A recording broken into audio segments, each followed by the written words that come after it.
नमस्कार, जाधव किचन मध्ये आपलं स्वागत आहे। आज आपण जाधव किचन मध्ये बनवणार आहोत भरलेल्या कारल्याची रेसिपी। तर ही रेसिपी आज आपण कशी बनवणार आहोत, तर चला रेसिपीला सुरुवात करूया। तर त्याच्यासाठी मी ही कारली घेतलेली आहे। आता ही कारली आपण साफ करून घेणार आहोत।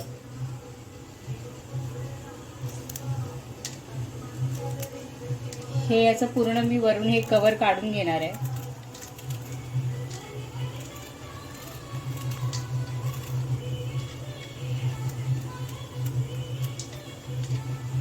अशा पद्धतीने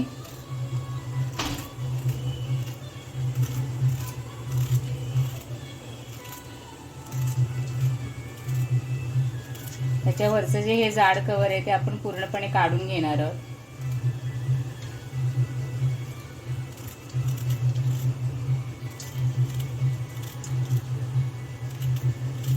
हे बघा,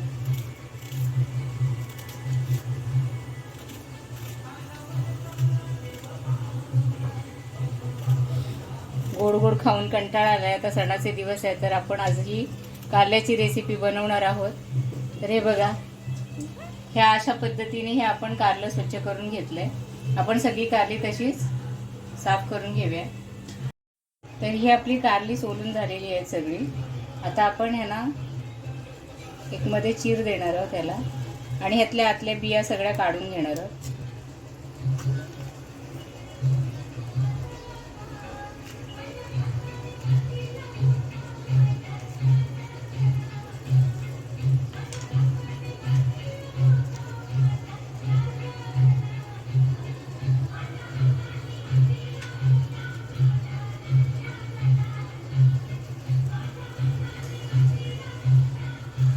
हे बघा, अशा पद्धतीने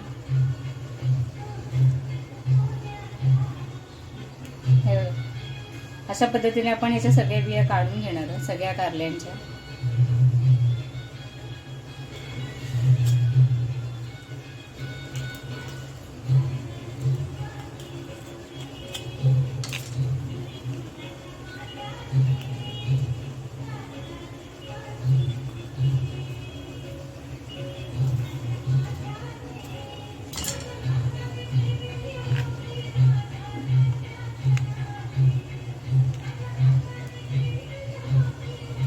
अशा पद्धतीने आपण सगळ्या कारल्यांच्या बिया काढून घेऊया।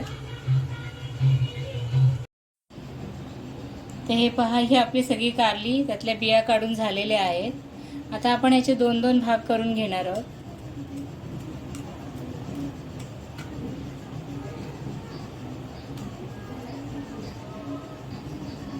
अशा पद्धतीने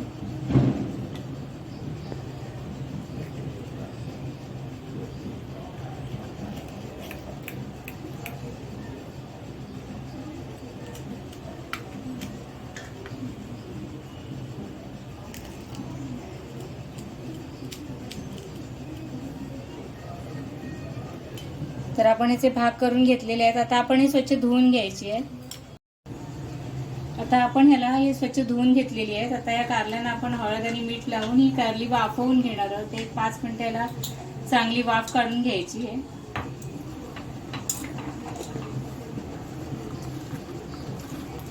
याचा कडवटपणा कमी करण्यासाठी आपण ही प्रोसेस करणार आहोत।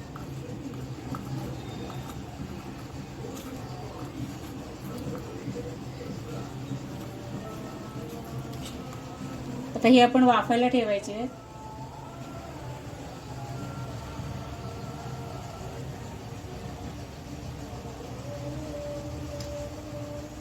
झाकण ठेवून 5 मिनिटं आपण वाफवून घेणार आहोत।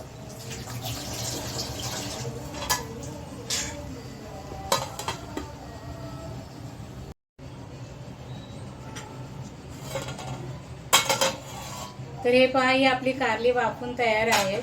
आपण गॅस बंद केलेला आहे आणि त्याच्यासाठी मी शेंगदाण्याचा आता कूट करून घेतलाय, जाडसर असं। आता बाकीच्या वस्तू आपण याच्यामध्ये वाटून घेऊया। ओलं खोबरं आहे आणि लसणीच्या एक 7-8 पाकळ्या आहेत त्याच्यामध्ये। त्यानंतर हिरवी मिरची,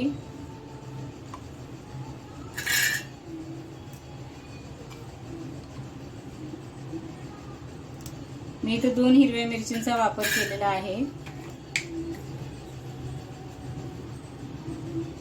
त्यानंतर जिरं आपण वाटणामध्येच घेणार आहोत.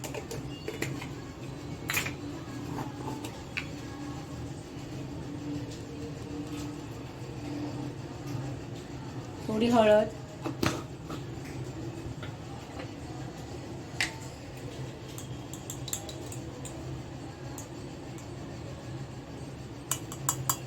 मीठ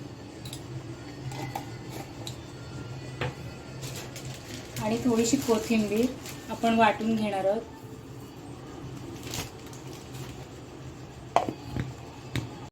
तर हे पहा, हे आता मी हे सारण बनवते आहे याच्यामध्ये भरण्यासाठी. तर हा थोडा गूळ मी बारीक चिरून घेतलेला आहे. हा आपण वाटण करताना सुद्धा वापरू शकतो, म्हणजे घेऊ शकतो.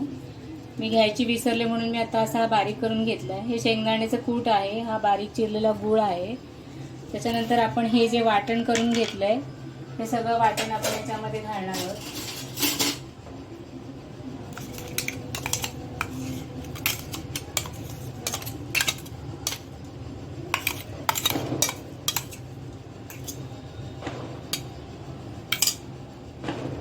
त्यानंतर याच्यामध्ये मी चिंचेचा कोळ घालणार आहे.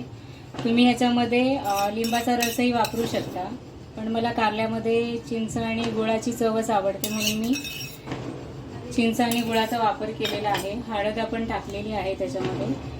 आता आपण ह्याच्यामध्ये टाकणार आहोत धणा पावडर,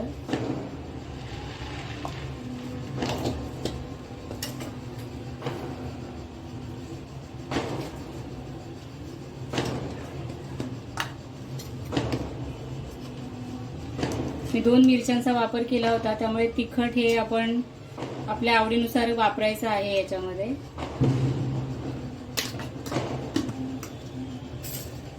त्यानंतर मी याच्यामध्ये टाकणार आहे बारीक चिरलेला कांदा आणि हे सगळं मिश्रण आता आपण एकत्र करून घ्यायचं आहे.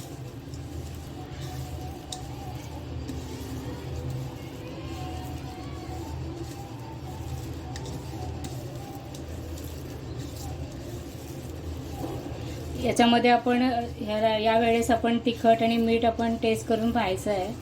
जर कमी जास्त काय असेल तर आपण त्याच्यामध्ये ॲड करायचं आहे. थोडं मीठ कमी आहे, मी आता याच्यामध्ये ॲड करणार आहे. अशा पद्धतीने ही कारली जर तुम्ही केलीत ना तर न खाणारी ही माणसं कारली खातील.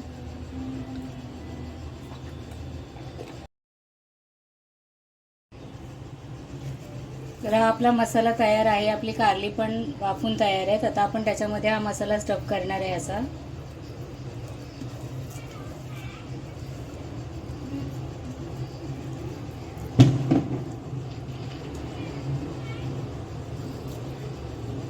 हे बघा, अशा प्रकारे नक्की एकदा करून पहा ही रेसिपी. कारली अजिबात कडू लागत नाही, न खाणारे ही भाजी खातील आवर्जून.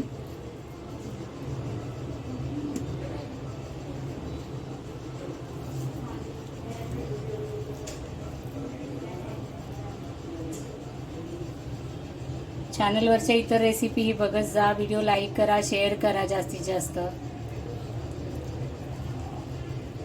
तुम्ही चॅनलवर जर नवीन असाल तर चॅनलला लाईक करा, शेअर करा आणि सबस्क्राईब करायला प्लीज विसरू नका.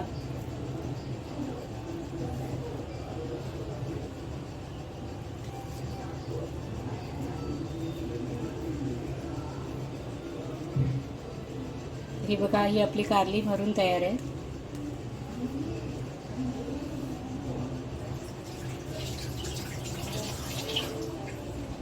आता आपण ह्याला फोडणी करूया. फोडणीसाठी मी तेल गरम करायला ठेवलं होतं. आता याच्यामध्ये आपण टाकणार आहोत मोहरी, भरलेलं कारलं, भरलेली भेंडी किंवा भरलेली वांगी करताना नेहमी फोडणीला मोहरी आणि कढीपत्त्याची फोडणी करायची आहे. त्याच्याने त्या रेसिपीला एक वेगळी चव येते, भाजीला वेगळी चव येते. मोहरी तडतडलेली आहे. आता आपण याच्यात कढीपत्ता टाकणार आहे आणि मी कारली सोडणार आहे.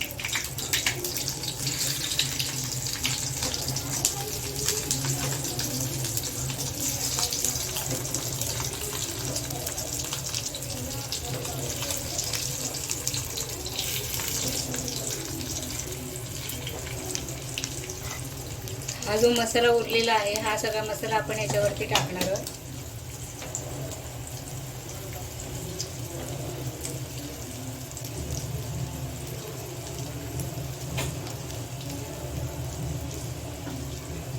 थोडंसं पाणी घालायचंय आणि याला झाकण लावून आपण शिजवून घेणार आहोत. याला सतत मध्ये हलवत राहायचं आहे.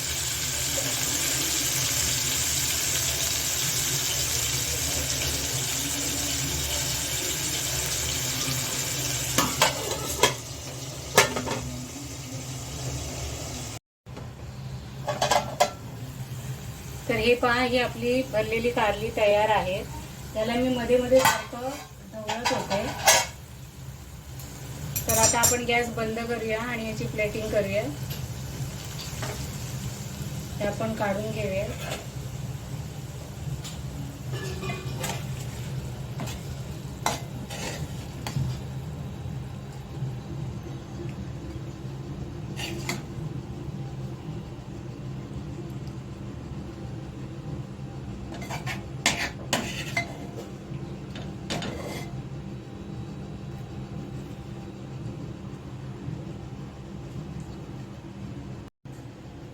तर ही आपली कारली तयार आहे. तर माझ्या पद्धतीने ही कारली एकदा नक्की करून पहा.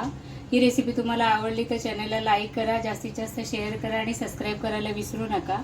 तर पुन्हा भेटूया जाधव किचनमध्ये अशाच एका नवीन रेसिपी सोबत. थँक्यू.